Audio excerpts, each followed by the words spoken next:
ಇವತ್ತು ದ್ವಿತೀಯ PUC ಫಲಿತಾಂಶ ಪ್ರಕಟವಾಗಿದೆ. ಇದರಲ್ಲಿ ಉಡುಪಿ ಜಿಲ್ಲೆಯು ಪ್ರಥಮ ಸ್ಥಾನದಲ್ಲಿದೆ. 93.90% ಅಂಕಗಳನ್ನು ಪಡೆದುಕೊಂಡು ಉಡುಪಿ ಜಿಲ್ಲೆಯ ವಿದ್ಯಾರ್ಥಿನಿಯರು ಎಲ್ಲರೂ ಮುಂದೆ ಬಂದಿದ್ದಾರೆ. ಈ ಒಂದು ಸಂದರ್ಭದಲ್ಲಿ ನಾನು ಮುಖ್ಯವಾಗಿ ಪ್ರಥಮವಾಗಿ ವಿದ್ಯಾರ್ಥಿನಿಯರನ್ನು ಅಭಿನಂದಿಸ್ತೇನೆ. ಯಾಕಂದರೆ ಅವರು ತುಂಬ ಪ್ರಯತ್ನಪಟ್ಟು ಚೆನ್ನಾಗಿ ಓದಿ ಈ ಒಂದು ಯಶಸ್ಸಿಗೆ ಕಾರಣಕರ್ತರಾಗಿದ್ದಾರೆ. ಅದರ ಜೊತೆಗೆ ಮುಖ್ಯವಾಗಿ ಲೆಕ್ಚರರ್ಸ್, ಎಲ್ಲ ಟೀಚಿಂಗ್ ಫ್ಯಾಕಲ್ಟಿ ಅವರನ್ನು ಕೂಡ ಈ ಸಂದರ್ಭದಲ್ಲಿ ನಾನು ಅಭಿನಂದಿಸ್ತೇನೆ.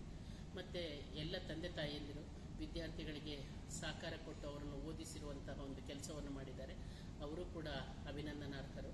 ಅದರ ಜೊತೆಗೆ ನಮ್ಮ ಸಂಪೂರ್ಣ ತಂಡ, SP ಅವರಿರ್ಬೋದು, CO ಇರ್ಬೋದು, ಅದೇ ರೀತಿಯಲ್ಲಿ ಮುಖ್ಯವಾಗಿ ನಮ್ಮ ಎಲ್ಲ ಜಿಲ್ಲಾ ಮಟ್ಟದ ಅಧಿಕಾರಿಗಳು, ಇವರೆಲ್ಲರೂ ಕೂಡ ಈ ಪರೀಕ್ಷಾ ಸಂದರ್ಭದಲ್ಲಿ ಕರ್ತವ್ಯವನ್ನು ನಿರ್ವಹಿಸಿದ್ದಾರೆ.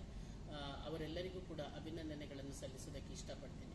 ಒಟ್ಟಾರೆಯಾಗಿ ವರ್ಷದ ಆರಂಭದಿಂದಲೇ ಎಲ್ಲ ಲೆಕ್ಚರರ್ಸ್ ವಿದ್ಯಾರ್ಥಿಗಳಿಗೆ ವಿಶೇಷವಾದ ತರಗತಿಗಳನ್ನು ಮಾಡಿರುವಂಥದ್ದು. ಅದೇ ರೀತಿಯಲ್ಲಿ ನಾವು ಪ್ರಾಂಶುಪಾಲರ ಸಭೆಯನ್ನು ಮಾಡಿ ಅವರಿಗೆ ಕೆಲವು ಸೂಚನೆಗಳನ್ನು ಕೊಟ್ಟಿರುವಂಥದ್ದು.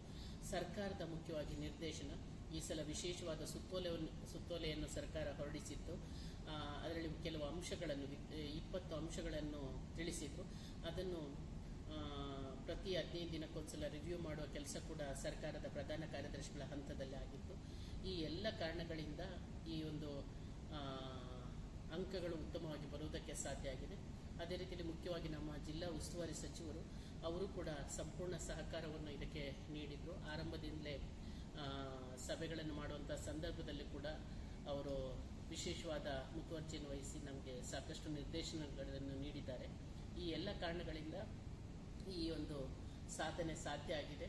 ಅದರಿಂದಾಗಿ ಪ್ರತ್ಯಕ್ಷವಾಗಿ ಮತ್ತು ಪರೋಕ್ಷವಾಗಿ ಇದರಲ್ಲಿ ಸಹಕರಿಸಿದ ಎಲ್ಲರಿಗೂ ಕೂಡ ನಾನು ಅಭಿನಂದನೆಗಳನ್ನು ಹೇಳ್ತಾ, ಮುಂದಿನ ವರ್ಷ ಕೂಡ ಇದೇ ರೀತಿಯಲ್ಲಿ ನಾವು ಒಂದು ತಂಡವಾಗಿ ಕೆಲಸ ಮಾಡಿ ಒಂದು ಉತ್ತಮ ಸಾಧನೆ ಮಾಡೋದಕ್ಕೆ ಪ್ರಯತ್ನ